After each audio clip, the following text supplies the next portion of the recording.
ಕಾಂಗ್ರೆಸ್ ಅನ್ನ ತಾಲಿಬಾನ್ಗೆ ಹೋಲಿಸಿದ್ದಾರೆ ಸಿಟಿ ರವಿ ಅವರು. ದೇಶಕ್ಕೆ ರಾಮರಾಜ್ಯ ಬೇಕಾ, ತಾಲಿಬಾನ್ನ ಆಡಳಿತ ಬೇಕಾ ಅಂಥೇಳಿ ಪ್ರಶ್ನೆಯನ್ನ ಮಾಡಿದ್ದಾರೆ ಮಾಜಿ ಸಚಿವ ಸಿಟಿ ರವಿ. ರಾಮರಾಜ್ಯ ಆಗಬೇಕಾದ್ರೆ ಮೋದಿ ಮತ್ತೊಮ್ಮೆ ಪ್ರಧಾನಿ ಆಗಬೇಕು ಅಂಥೇಳಿ ಕರೆ ಕೊಟ್ಟಿದ್ದಾರೆ. ತಾಲಿಬಾನ್ ಆಡಳಿತಕ್ಕೆ ಇನ್ನೊಂದು ಹೆಸರು ರಾಜ್ಯದ ಕಾಂಗ್ರೆಸ್ ಅಂಥೇಳಿ ಗುಡುಗಿದ್ದಾರೆ. ಡಿಕೆನ ಉಲ್ಟಾ ಮಾಡಿದ್ರೆ ಏನಾಗುತ್ತೆ, ಜೇಬಿಗೆ ಕೈ ಹಾಕದೆ ಪಿಕ್ ಪ್ಯಾಕೆಟ್ ಮಾಡುವಂತಹ ಸರ್ಕಾರ ಅಂಥೇಳಿ ರಾಜ್ಯ ಕಾಂಗ್ರೆಸ್ ಸರ್ಕಾರವನ್ನ ಜರೆದಿದ್ದಾರೆ. ಕಡೂರಿನ ದೇವನಹಳ್ಳಿಯಲ್ಲಿ ಸಿಟಿ ರವಿ ರಾಜ್ಯ ಸರ್ಕಾರದ ವಿರುದ್ಧ ಕಿಡಿ ನುಡಿದಿದ್ದಾರೆ. ಪ್ರಜ್ವಲ್ ಪರವಾಗಿ ಬಿಜೆಪಿ ಜೆಡಿಎಸ್ ಜಂಟಿ ಪ್ರಚಾರ ಸಭೆಯಲ್ಲಿ ಈ ಹೇಳಿಕೆಯನ್ನು ಕೊಟ್ಟಿರುವಂತಹದ್ದು. ದೇಶಕ್ಕೆ ರಾಮರಾಜ್ಯ ಬೇಕೋ ತಾಲಿಬಾನ್ ಆಡಳಿತ ಬೇಕೋ?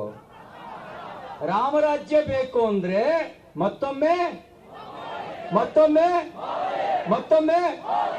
ಮತ್ತೊಮ್ಮೆ ಮೋದಿ ಅವರು ಪ್ರಧಾನಿ ಆಗಬೇಕು.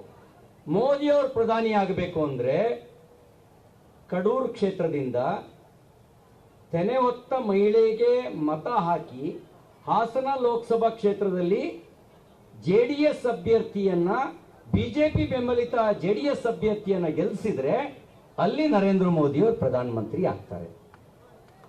ತಾಲಿಬಾನ್ ಆಡಳಿತಕ್ಕೆ ಇನ್ನೊಂದು ಹೆಸರು ರಾಜ್ಯದ ಕಾಂಗ್ರೆಸ್. ಈ ತಾಲಿಬಾನ್ ಆಡಳಿತ ಬೇಕಾ? ಕೈ ಎತ್ತಿ ಹೇಳಿ, ಬೇಕಾ ಈ ತಾಲಿಬಾನ್ ಆಡಳಿತ? ತಾಲಿಬಾನ್ ಆಡಳಿತ